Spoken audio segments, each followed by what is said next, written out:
apa boleh memaksakan pendapat kita masih tetap wajib jamaah di masjid kepada masyarakat umum? Kita hanya bisa menyampaikan pendapat, namanya pendapat yang itu ijtihadiyah, perkara yang tidak pasti. Kecuali sekarang ada turun ayat dari Allah, wajib kalian ke masjid meskipun pandemi, ya kita boleh paksakan. Kenapa? Karena ada ayatnya atau ada hadisnya. Rasulullah mengatakan pada tahun 2020 akan terjadi pandemi, apapun yang terjadi wajib ke masjid, maka kita boleh paksakan. Tapi kalau tidak ada dalil yang seperti itu, maka ini namanya ijtihadiyah. Para ulama ya berbicara tentang masalah hak Allah dengan hak jasad ya. Jika terjadi pertentangan ya pada kebiasaan syariat bahwasanya hak Allah bisa digugurkan demi menyelamatkan jiwa. Ini contoh. Hal ini banyak. Contoh, Allah membolehkan untuk memakan bangkai, makan babi kalau tidak ada makanan yang lain, dan boleh minum khamar kalau tidak ada minuman lain dalam rangka menjaga jasad seseorang jangan sampai meninggal dunia ya. Illa mutturirtum alaih. Kata Allah, hurrimat alaikumul maitatu waddamu wa lahmul khinziri. Allah diharamkan bagi kalian bangkai, kemudian ini, kecuali yang di dalam kondisi darurat, boleh. Contoh lagi misalnya, seorang boleh tidak puasa kalau dalam kondisi sakit. Orang sakit, kalau dia puasa, dia paksakan bisa puasa, tapi kan sakitnya tambah parah. Maka Allah mengatakan, man kana minkum maridhan aw ala safarin fa iddatun min ayamin ukhra. Barang siapa yang sakit atau safar, maka tidak usah puasa, enggak ada masalah. Allah gugurkan hak Allah. Nanti puasa di hari lain, kata Allah Subhanahu wa taala. Ini contoh bahwasanya hak Allah Allah gugurkan. Demikian juga yang berkaitan dengan masalah salat jamaah. Para ulama telah membahas secara detail tentang bolehnya meninggalkan salat Jumat dan salat jamaah. Hak Allah ditinggalkan namun demi kemaslahatan seseorang. Contoh, terjadi hujan, boleh seorang tidak salat berjamaah. Bukan tinggalkan salat, dia tidak salat berjamaah, solusinya salat di rumah. Allah kasih solusi. Ya.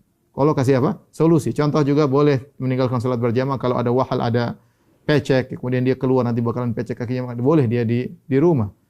Contoh misalnya dia boleh meninggalkan salat berjamaah kalau dia sakit. Ya, kalau dia salat sih bisa, cuma paksa sih bisa, tapi kata syariat boleh di rumah.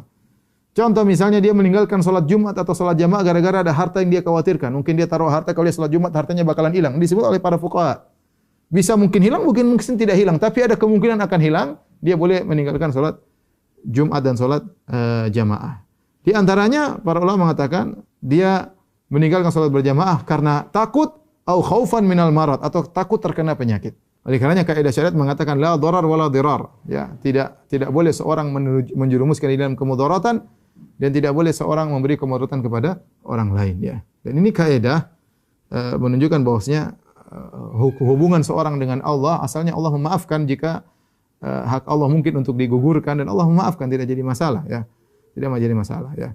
Oleh karenanya sebagian ulama seperti di Arab Saudi, fatwa kibar ulama di musim pandemi ini, sementara Arab Saudi membuka salat berjamaah kemudian dengan social distance yang ketat, para ulama tidak mewajibkan mereka untuk salat. Mereka mengatakan orang-orang tua tidak boleh salat, kemudian orang yang khawatir, yang takut terkena mudarat atau takut memberi mudarat kepada orang lain boleh salat di rumah. Mereka tidak mengatakan wajib seluruhnya. Ini fatwa kibar ulama. Jadi baik setelah diselesaikan PSBB, social distance tetap dijaga, dan peraturan tentang salat berjamaah tetap berlaku. Jika seorang merasa aman kemudian nyaman, dia maka wajib berjamaah. Jika dia masih merasa khawatir, ya kan orang beda-beda, orang yang merasa khawatir, takut, ya sudah, kita nggak bisa maksa orang untuk ke masjid. Ada seorang mungkin dia berani, saya aman, saya dokter, saya punya ini, saya bisa pakai masker, mungkin maskernya 2 lapis, kemudian saya pakai sarung tangan, kemudian saya ke masjid, saya pakai kaos kaki di masjid,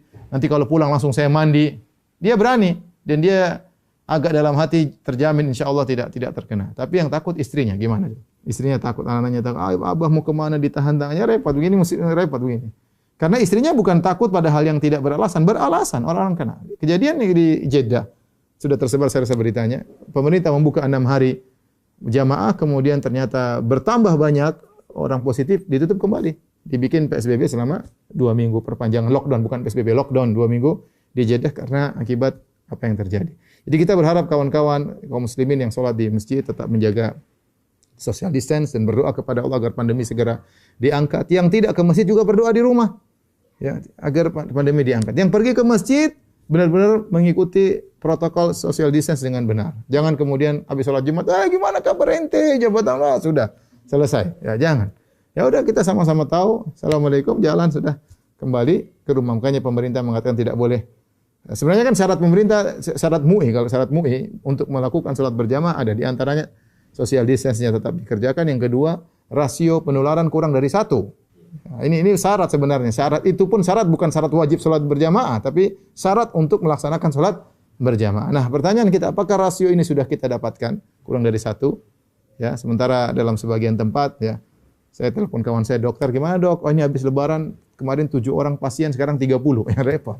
Jadi ini kita hanya menyampaikan kondisi secara umum, jawaban secara umum. Adapun masing-masing lokasi beda-beda, kondisi seorang beda-beda. Adapun kita mengatakan wajib semua orang harus ke masjid, maka kita tidak bisa berspekulasi dengan nyawa orang.